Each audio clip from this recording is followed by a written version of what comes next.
St. Louis could soon start, the process to rewrite its founding documents for the first time in more than a century. When city voters head to the polls Tuesday, they'll see a Proposition C on their ballot, asking if the city should create a charter commission. Our political editor, Mark Maxwell, is here with a closer look at what this all means. Mark?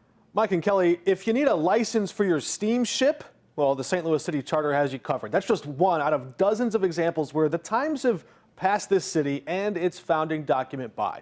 Just to give you an idea, the last time voters even tried to go down this path, this TV station was just 2 years old. St. Louis was organized. The last time the city tried to rewrite its charter document, this is what it looked like to watch KSDK. Well, color television has been in the laboratories.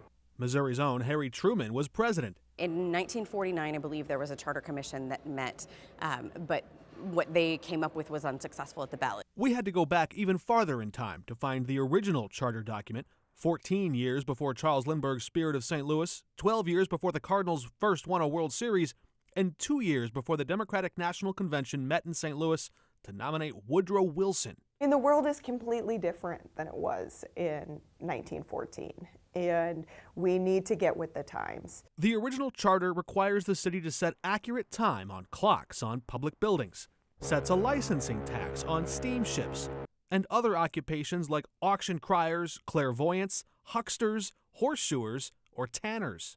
There's a lot of things in there that are really difficult to read because they're old, they're outdated. The 109-year-old document specifically exempts the telegraph from city taxes. Yeah, we haven't used telegrams in a while.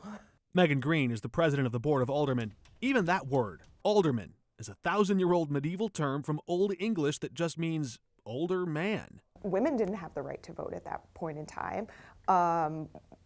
So much has changed, and I think it's time that the city of St. Louis come into the 21st century. Beyond updating outdated industry terms or adapting more inclusive language, reformers see real obstacles in that old document that keep the city stuck in time. We can look at some of the challenges we've had over the last few years with refuse, for example. Most of those challenges are because of the challenge of getting the workforce that we need. There's lots of little tweaks that could be made that could make things a lot better. All right, Proposition C wouldn't change everything at once. It would just put 9 members on a commission. They would draft and propose changes. Voters would get to consider them every 10 years. If voters approve this process Tuesday, they'll get a second chance to review and accept any of those changes in 2024. All right, Mark, thank you. Voters in St. Louis City who want to vote absentee can tomorrow, Friday, Saturday, and Monday. Absentee voting is in person at the Board of Election Commissioners on North Tucker, along with 3 library branches: Booter Library on Hampton, Schlafly Library on Euclid, and Walnut Park Library on West Florissant. The deadline for mail-in absentee voting has already passed, and you do need your photo ID to vote. And we will have election coverage Tuesday night at ksdk.com/election. You can also get expanded results that day on 5 on Your Side at 10.